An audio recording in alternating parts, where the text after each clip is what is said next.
साहेब, आपल्या सर्वांनी ज्यांना मोठ्या मताधिक्याने निवडून दिलं असे आपले खासदार निलेशजी लंके साहेब,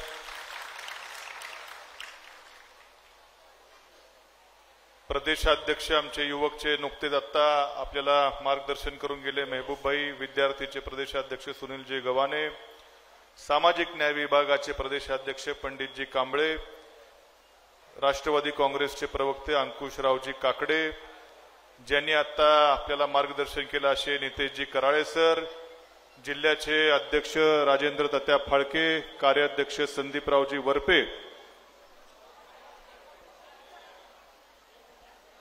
सर्व या ठिकाणी उपस्थित व्यासपीठावरील सर्वच मान्यवर, वेळ भरपूर झालाय।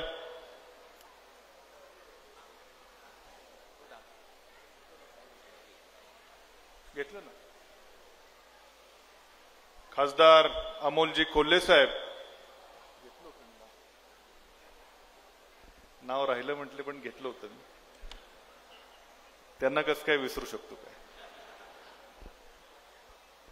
उपस्थित या ठिकाणी राहुरी विधानसभा मतदारसंघाच्या सर्व कानाकोपऱ्यातून, गावातून, वाड्या वस्त्यातून आलेल्या सर्व या ठिकाणी राष्ट्रवादी काँग्रेस पक्षाचे सर्व माझे जीवापाड प्रेम करणारे कार्यकर्ते, माझ्या सर्व माता भगिनी, पत्रकार बंधूंनो, वेळ भरपूर झालाय, थोडी दिलगिरी देखील व्यक्त करतो, जागा पुरलेली नाही। आपल्याला नव्या पेठेमध्ये सभा घ्यायची होती, जिथं आपली कायम सभा असते, पण पावसाचा अंदाज होता, मी तरी पण म्हटलं आपल्याला तिथंच घ्यावी लागेल। मी म्हणून ते पंजाबराव डक त्यांनाही फोन केला, ते म्हणले की 27ला पाऊस आहे, म्हटल्यावर मग नको म्हटलं, तर एवढं आपलं कार्यक्रम पहिलीच सभा निवडणुकीची, आणि म्हणून थोडी बंदिस्त मंगल कार्यालयामध्ये घ्यावी लागली। बरेच जण बाहेरही बसलेत, पलीकडच्याही हॉलमध्ये बसलेले आहेत, आमच्या माता भगिनी बसल्यात, त्याबद्दल थोडी गैरसोय झाली, त्याबद्दल दिलगिरी व्यक्त करतो। पण आज मात्र सर्व युवकांनी मोठ्या रॅलीने आपण प्रांताध्यक्षांचं, खासदार साहेबांचं या ठिकाणी गावात देखील जंगी मिरवणूक काढली, अत्यंत जल्लोषामध्ये आपली मिरवणूक झाली आणि सभा देखील या ठिकाणी जल्लोषामध्ये होती। मला आठवतंय 5 वर्षापूर्वी शेवटची सभा झाली होती नव्या पेठेमध्ये, आणि अशी कालच झाल्यासारखी वाटायला लागली, आणि आज त्याच उत्साहामध्ये आपण सर्वजण पुन्हा 2024च्या सभेला या ठिकाणी आलो आहोत। कशी 5 वर्ष गेली खरं कळालंच नाही।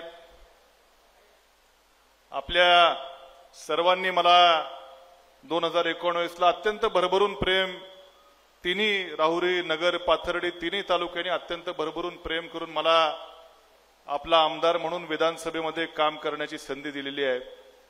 मी माझ्या परीनं तुमच्या सर्वांच्या प्रेमाचा उतराय होण्याचा पुरेपूर प्रयत्न केला, मला माहित नाहीत,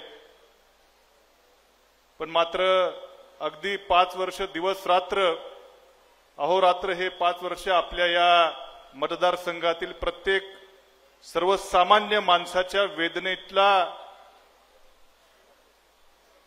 त्याच्या वेदना समजून घेऊन त्याला न्याय देण्याचा प्रयत्न 5 वर्ष मी करायचा प्रयत्न केलेला आहे। या 5 वर्षामध्ये पहिल्या 2.5 वर्ष आपण सत्तेमध्ये होतो। मी आदरणीय पवार साहेबांना मनापासून धन्यवाद देईल की या राहुरी मतदारसंघातल्या आमदाराला पहिल्याच टर्ममध्ये आमदार होऊन देखील राज्याच्या मंत्रिमंडळामध्ये राज्यमंत्री म्हणून काम करण्याची संधी दिली। आदरणीय पवार साहेबांचा आपल्या मतदारसंघाच्या वतीने पुन्हा एकदा आभार मानतो। मला खातेही चांगले दिले, ऊर्जा खात्यासारखं खातं देखील मिळालं, आणि पाटील साहेब, या आमचा हा मतदारसंघ अत्यंत, मी म्हणेल, विविधतेने नटलेला मतदारसंघ आहे। इकडं अगदी प्रवरा नदीपासून सुरुवात होते, आमचे सोनगाव, सातरळ सारखी गावं आम्हाला सुरुवातीला खूप धसका वाटायचा, पेट्या तिकडून फुटायच्या आणि सुरुवात जरा व्हायची, पण यावेळेस मात्र तसं होणार नाही, बरोबर ना।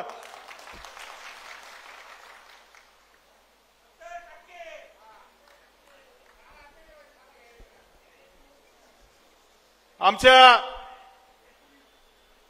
बारागाव नांदूर जिल्हा परिषद गटामध्ये आमचे काही बरेच आदिवासी बहुल गाव आहेत, आमचे धनगर बांधवांची गाव आहेत, आमच्या मुळा धरणाच्या पलीकडं वावरत जांभळीसारखी गाव आज इथं खूप सगळ्यात आधी ते आले होते सभेला, खरी इथं बसलेत आमचे बांधव सगळे. वांबोरी सारखं जिल्हा परिषद गट आहे, आमच्या नदीकाठचा भाग आहे, ब्राह्मणी जिल्हा परिषद गटाचा असेल. नगर तालुक्याची गावं अक्षरशः नगर शहरापर्यंत, नागर देवळे वडारवाडी पासून इकडे जेऊर पर्यंत आमचे डोंगरगण आणि इकडे पाथर्डी तालुक्यात अगदी मराठवाड्यापर्यंतचा असा हा आमचा मतदारसंघ. आणि राहुरी शहर हे देखील तेवढंच महत्वाचं आहे. अशा विविधांगी नटलेल्या या मतदारसंघाचं पहिल्या 2.5 वर्षामध्ये सत्तेच्या माध्यमातून जो विकास करण्याची संधी मिळाली, महाविकास आघाडीचं सरकार असताना जी संधी आदरणीय शरद पवार साहेबांमुळे मिळाली, सर्वात महत्वाचं काम जयंत पाटील साहेब आपल्याला सांगू इच्छितो. आमच्या सातरळ गटामध्ये आमच्या निंबेरे, तुळापूर, कानडगाव, तांबेरे, कणगर, वडनेर, चिंचविरे, गणेगाव, अगदी राहुरी नगरपालिका हद्दीपर्यंत एखादं गाव राहिलं असेल तर चुकून राहिलं असेल, या सर्व गावांना पाणी देण्याचं काम जर कोणी केलं असेल तर ते आदरणीय जयंत पाटील साहेबांनी या ठिकाणी केलेलं आहे. आणि तितकाच आग्रह त्यांच्याकडे तत्कालीन महसूल मंत्री नामदार बाळासाहेब थोरात साहेबांनी देखील त्यांचंही तेवढंच योगदान आहे. निळवंडे धरणाचं पाणी या राहुरी तालुक्यामध्ये येणार, या वाक्यावरती मी तरी 2-3 निवडणुका बघितल्या.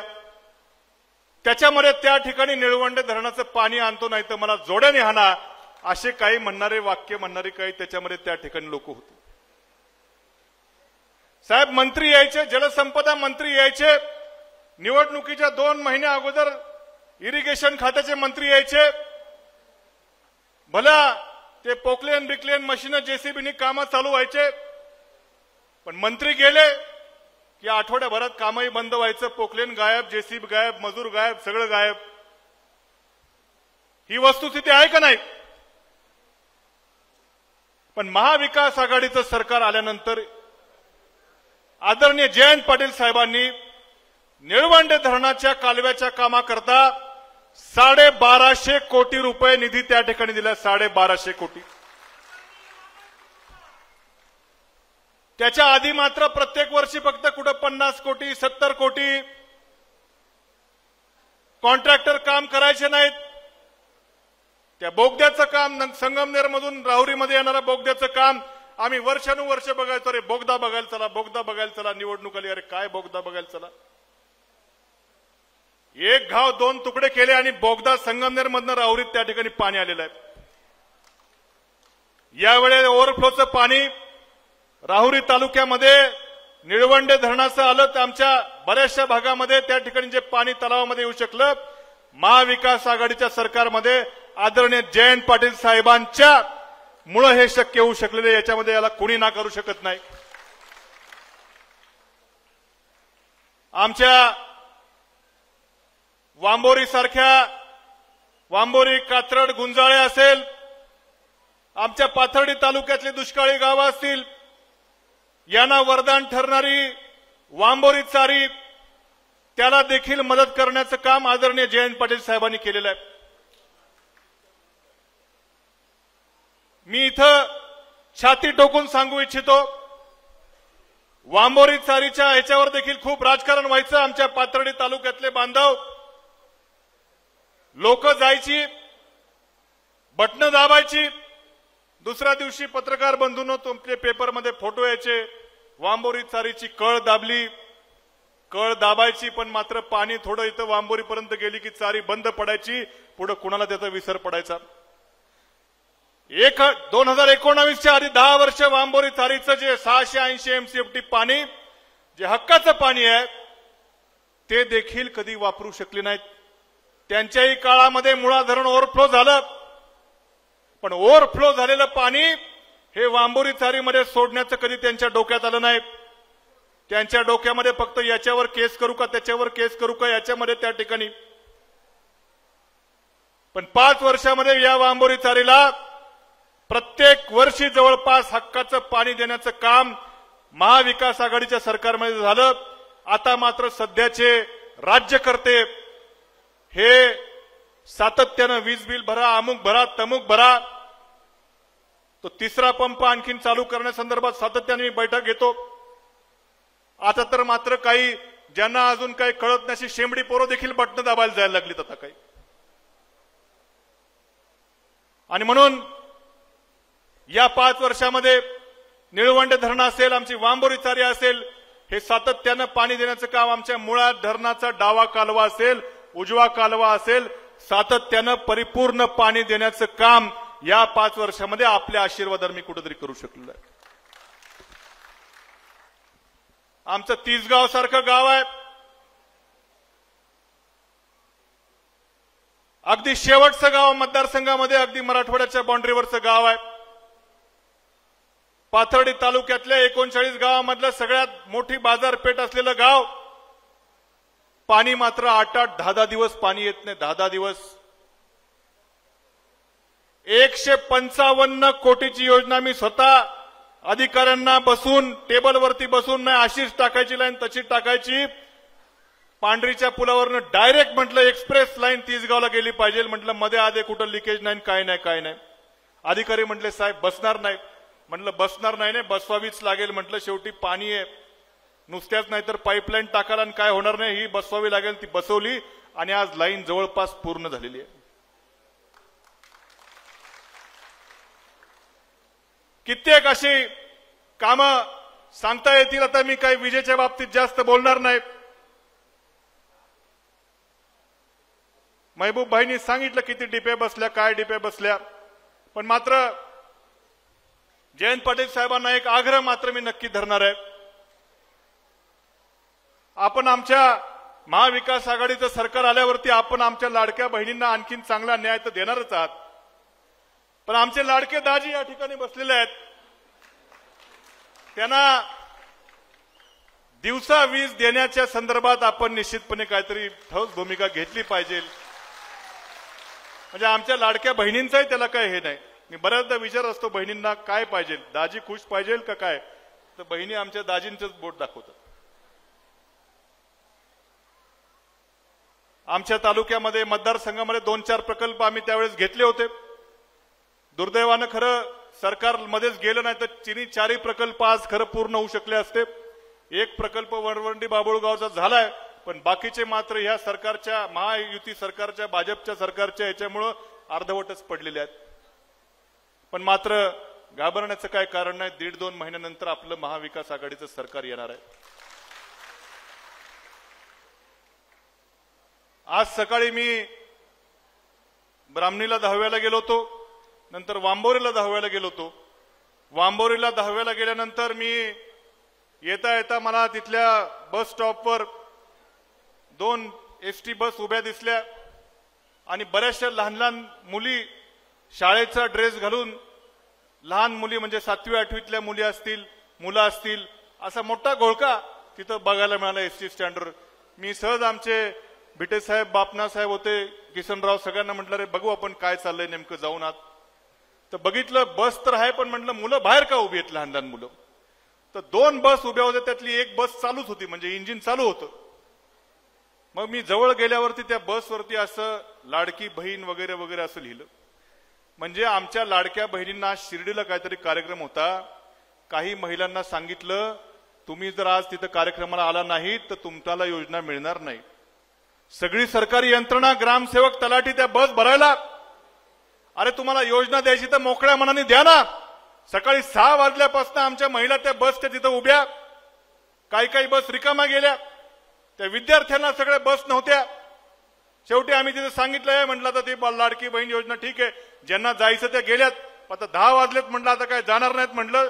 ती बस एक तर ती बंदच चालत नव्हती, कारण ती धक्का मारायला लागतो बोलले ते. म्हटलं आता ही बस बंद करू नका, आता लाडके बहीण योजनेचं टाइम संपलाय म्हटलं. ते ज्यांना जायचं ते गेल्यात. त्या सगळे विद्यार्थी आम्ही त्या बसमध्ये बसवले आणि त्याला घरी सोडायची व्यवस्था त्या ठिकाणी केली. म्हणजे आपल्या स्वतःच्या प्रचाराकरता आमच्या लाडक्या बहिणींना देखील वेटीस ठेवलं.